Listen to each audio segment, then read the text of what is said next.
Now, one of the staples of Power Rangers is the comic relief characters. Almost every single season has one or two characters that are always funny, goofy, to lighten the load from Power Rangers. Because every now and again, Power Rangers can be serious, it can be very dramatic, and you do need to lighten that tension. And for the most part, a lot of them are really good. But there are also some that are really, really bad. So I wanted to rate them pretty much from the lowest to the highest. And I also combined a few of them just to make it a little bit more easier and consistently have, a group of two to rate. Victor and Monty. Now, it was kind of obvious I was going to put Victor and Monty at the bottom of the list. It doesn't come from the fact that, oh, we're going to have another Bulk and Skull, a copy clone. It's not that they do that. Again, there are many staples of Power Rangers that you just like to keep going. But there is a line where you just cannot cross because then it just turns the show into very slapsticky and stupid nonsense. Now, in Looney Tunes, I don't have a problem when a character blows up like a balloon, floats away, they get shot in the head, and they can duck their head into their shoulders. That is, quintessential Looney Tunes style animation comedy. But when you put that in Power Rangers, it looks very stupid, and that's the line Victor and Monty crossed.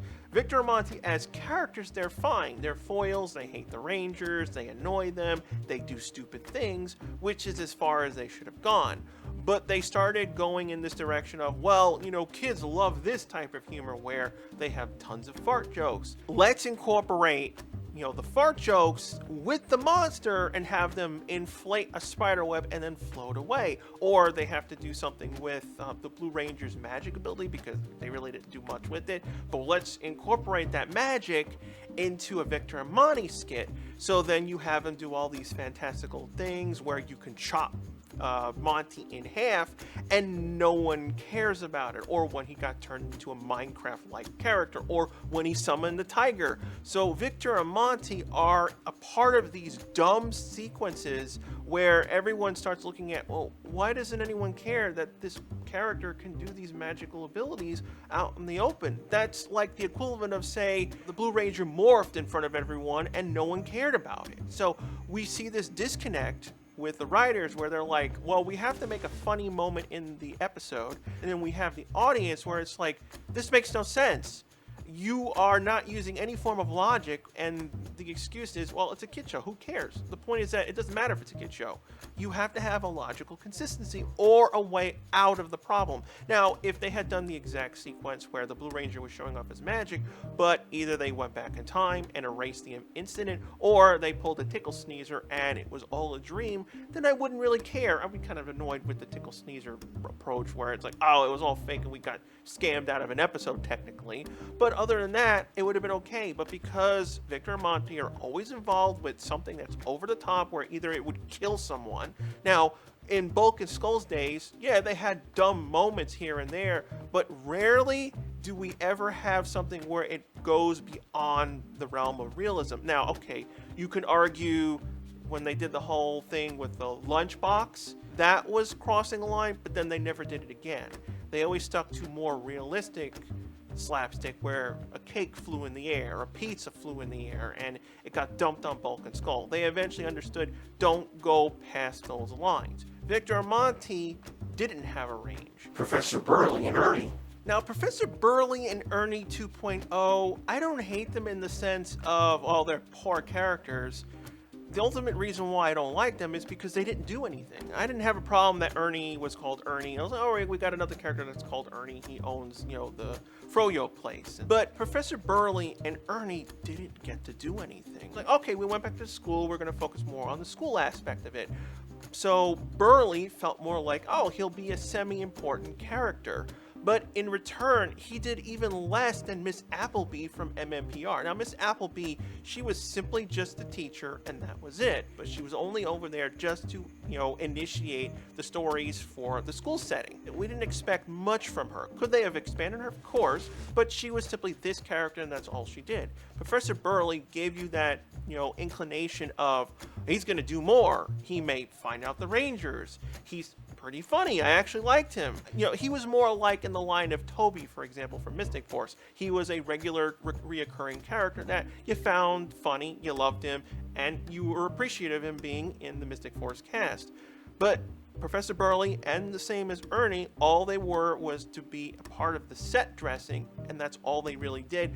They felt like they were going to be a bigger character, and frankly, that's what we kind of expect from, you know, later seasons of MMPR. You know, we have Haley from Dino Thunder, and she was basically the equivalent of what Ernie would be, or Professor Burley, but she did a lot more stuff for the season. Flint and Spike. Now, just for the sake of convenience, I combined Flitz and Spike. I know they're from Jungle Fury and Samurai, and I do like Spike overall. And like, out of everything that came out of Samurai, the casting of Spike, his actor, excellent. He felt much like Skull.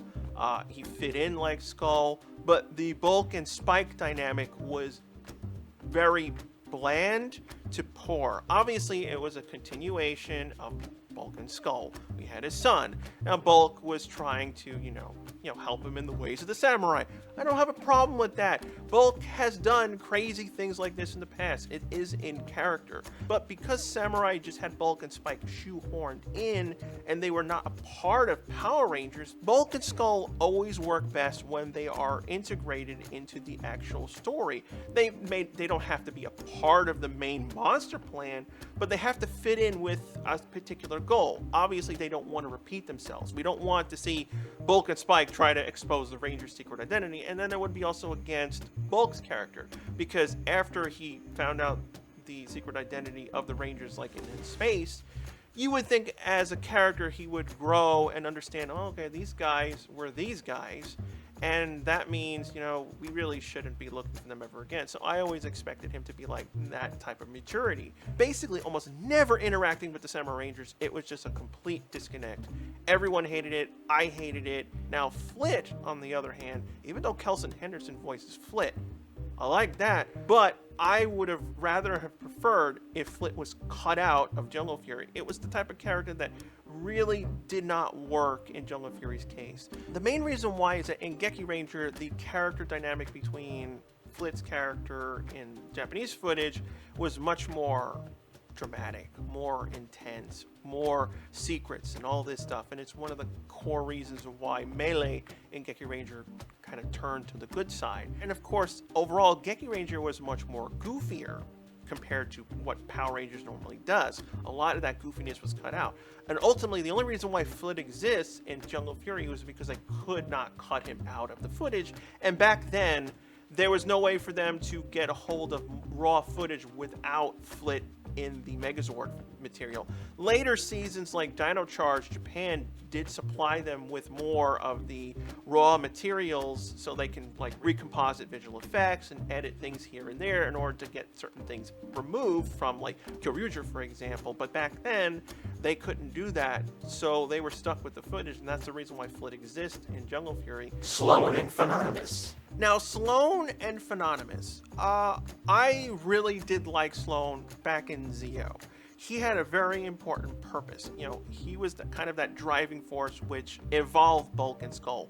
You needed a really important, strong character to push Bulk and Skull away from their punk stuff and give them a purpose, because, you know, we've had 3 years of them in school failing. We don't know if they're going to graduate. They obviously didn't, so they ended up going into police force. So it helped their characters because it mellowed them out. It made them grow up more because they had responsibilities. Yes, they were still stupid and idiotic on the police forces, which is why they ended up quitting it and going crazy and starting the whole PI stuff in Zeo, which was a good change from the MMPR days, which is what I liked. And I liked that Sloan had started working with them in that regard. But Sloan ultimately really only works as a cop/PI investigator. And I did enjoy him there. But when they diverted him to becoming like the head of Ernie's juice bar after Ernie left, that's when the character started becoming pointless and fairly redundant, because you only could do so much with Sloan. They didn't really do that many episodes. And honestly, the only reason why Sloan probably was stayed on during Turbo was because they needed to write Bulk and Skull out when they were monkeys at the time because they wanted to pursue other things. So they needed someone to still be there with the monkeys that we knew instead of introducing us to a new character. So ultimately he was just forced to stay on versus his original departure that would have happened in Zeo. So unfortunately, stringing him along, I really never cared for Sloan character as much.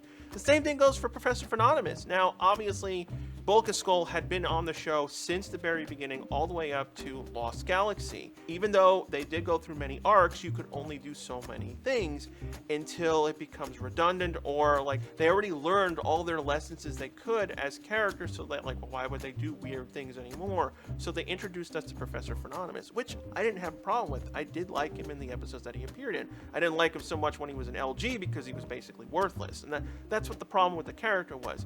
Ultimately, with the Mega Ranger footage, Bulk and Skull and Professor Phononymous really didn't have a place to be put into the show, and that's kind of like the evolution of the series. More and more of the Bulk and Skull characters were not really needed, so that's the reason why there were a couple of seasons where we ultimately didn't really have them, and there were other characters where they kind of filled in the role, so we kind of had several redundancies. I personally would have liked to have him to have found the Rangers out, and or at least found Alpha, for example. Then you could have had a dynamic with Professor Phononymous with Alpha. Maybe Alpha, worked together with him, but Alpha didn't want him to know about the Rangers, so he never brought him back to the base. So they had this kind of like weak rapport with each other where he needs some help, they go to each other, but then they stay isolated, so they never know the secret identities of various things. I think that would have worked better, but ultimately Phononymous didn't have much to do. Ben and Betty. Now, after Victor and Monty's royal screw up, they created Ben and Betty in a way of to fix / apologize of what happened. Now, there are people, of course, that still find them annoying, and of course, the comedy relief characters can still be annoying, but overall, they were a vast improvement to Victor and Monty. Yes, their slapstick can be annoying, and it can get in the way. I'm not saying they are flawless, but they are in the same line of restrictions of Bulk and Skull. Ultimately, they had their slapstick moments and they had their key moments to work within various episodes or in climactic moments of the season. They were far better than what Victor and Monty did in Ninja Steel. So for me, they were in the middle of the road.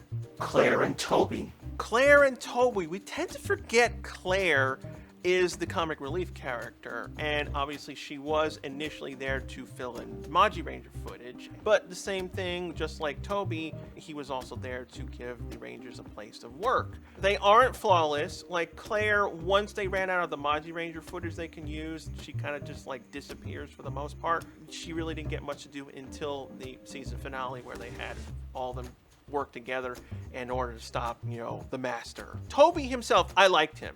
I appreciated his weirdness, if you could say, his punctuality, and his, serious nature of running the store. Yeah, his store features mainly, old records, cassettes, things like that, old physical media, but it was important to him, and, there were times where the Rangers screwed him, and I really liked that he acknowledged that, like, what are you doing? You're constantly leaving, you're not telling me what's going on, and I'm the one who has to take care of the store. Like, why did I hire you guys? So it was nice that the repercussions of the Rangers disappearing mattered to the show, and then I think it was a really cool moment when Toby learned who they really were. I just hated it. It was just like it happened at the end of the show, and I was like, it would have been nice if Toby learned it early on, and then we could have had a dynamic there. I really wish Mystic Force had gotten more episodes, seeing like how Toby would have handled the Rangers, like they know them now, and it would have been cool. But overall, I did like Claire and Toby for what they did in Mystic Force.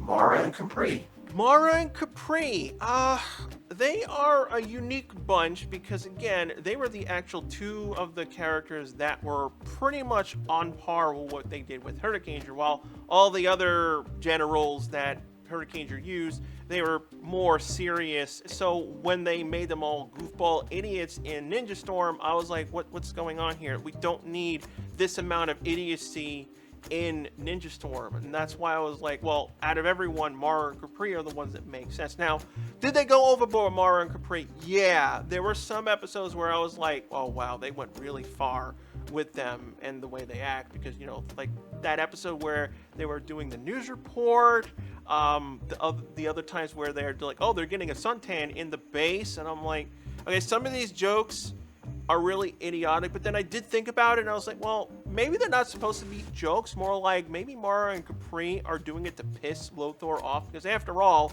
they don't really get much to do, because again, they don't have that much footage they can use, and they were there to basically annoy Lothar. So for what they were set out to do, they did a really good job. And for overall, I still like them.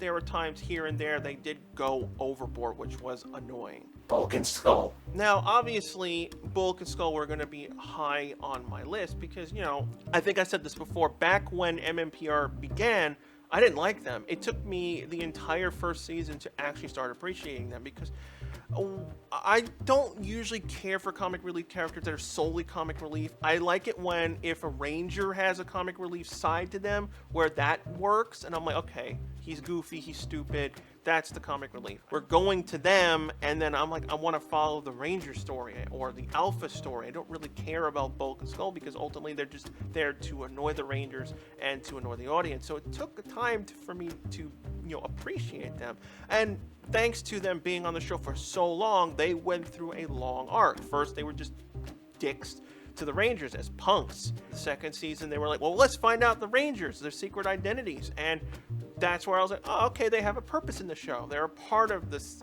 season, and let's see where that goes.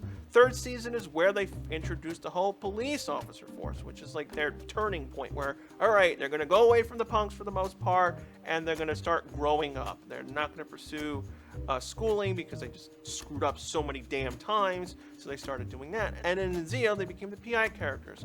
After that point, that's where it started dropping off, because again, like, what more can you do with Bulk that you haven't done already? By the time we got to LG, it became like pointless to have Bulk. They got rid of Skull in the first place and just replaced him with Phenonymous. But in the end, he just became a bartender, and that was pretty much it.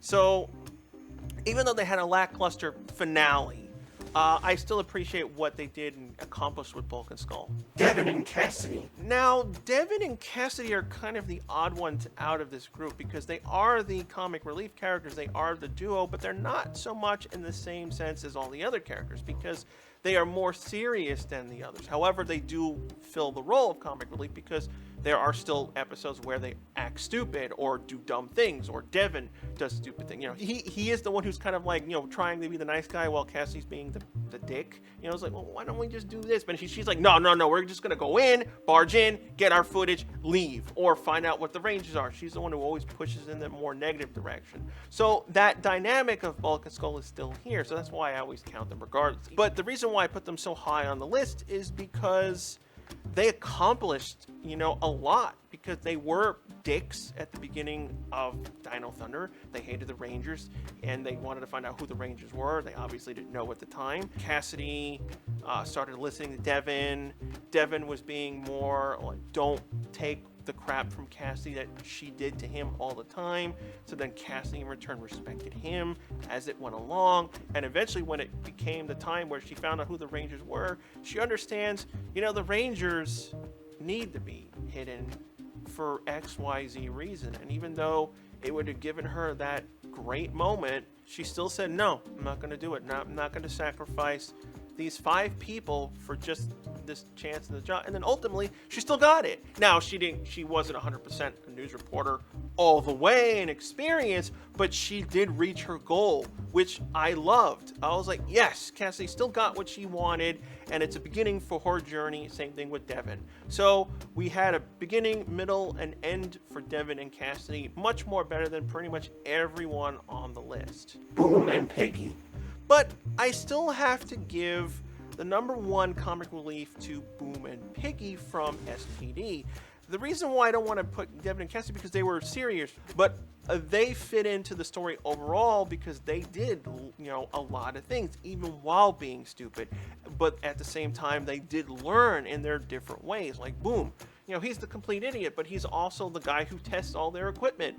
And, you know, he did that really horrific, dumb thing where it's like, oh, I'm telling my parents I'm an SPD Ranger. And then you screw yourself because now you're stuck in a fight. And you're like, you don't have any Ranger powers. You don't have a suit. You're endangering yourself all because you just want to look good in front of your parents. And you felt embarrassed that, you know, I'm just some crummy mechanic who gets tested on. Boom, don't sell yourself that short. The reason why Kat has you there is not because, oh, you're the crash test dummy. She knows you can do good work. It's the same thing with Dog and Kruger. You would not be an SPD if these people believed you were worthless. That's the thing that he learned to appreciate. And the same thing with Piggy. Piggy was this, you know, informant basically for the SPD Rangers. He had to, you know, leak information. And, you know, it was a risky thing because, you know, Grum is using him, the Rangers are using him. At this point, this is going to collide together and he's going to have to choose or endanger himself in general, because if Grum finds out that, you know, this guy has been leaking information to the Rangers this whole time, he can be killed. And then also at the same time, Grum was going to send down this horrific monster on Earth and kill everyone, and Piggy decided to become the good guy. And I did like his disgusting nature. You know, him being in dumpsters and making a mess and all that snot and stuff, that's perfectly fine in the realm of Power Rangers, just not in the realm of Victor and Monty, which is what annoys me because, you know, Power Rangers found that upper limit, which is Piggy, like compared to Bulk and Skull. And it's like, that's where the show should have gone up to. Go up to Piggy's limit, don't cross that line past that limit. And him being an alien would also allow him to do more because, you know, he's not human. You don't have to expect the same rules as being a human like Victor and Monty. If Piggy did what Victor and Monty did, I would be more lenient on it. I still wouldn't like it all the way because, again, it's still very juvenile humor, but it would have been okay that he would survive floating up in the air, for example, things like that. You can get away with a lot more slapstick humor with Piggy because, like, ultimately we don't know his species. We don't know what he's capable of. Is he stronger than humans? Is he just has better defenses? Does his scales just protect him more? Can he blow up like a balloon and it doesn't do anything? That's why I really enjoyed Piggy and Boom, and especially Boom because he did have an ultimate journey that we followed. And frankly, I was pissed that he didn't become an actual ranger. I would have thought, well, okay, Jack, you know, retired from being a ranger, and I like that story very well because not everyone is going to be happy being a ranger. He was kind of forced to join SPD in that sense. And I thought it would have been cool that, and he would have taken, you know, Sydney's number 5 position, just become the Oranger and make it official. So I think that's one of the areas I just kind of missed with Boom. Overall, there's up and downs for all these characters where, like, I think there's always something I do like about all of them, regardless. Even Flitz, they did try to use the material from Geki Ranger, but I just wish they had gone into a completely different direction and given him his more original story while you kept the footage. I think that's what would have worked more better if, for example, if I wanted to rewrite Flitz, I would have had it so that, you know, we know Daishi took over Jared's body, and obviously his soul was captured in there. Wouldn't it have been more interesting if the Flitz character was created from Jared? It ended up finding this, you know, old monster that was this bug, which, so then there would have been like 2 personalities in one body. Their memories were all screwed up, and then that's what would have kept them hidden. It would have still linked up to that whole dramatic moment with, you know, from the Geki Ranger footage. I think it would have worked better. I like the comic relief characters. I don't want them removed from Power Rangers, but it is an important staple to Power Rangers. Power Rangers, it needs to have something funny.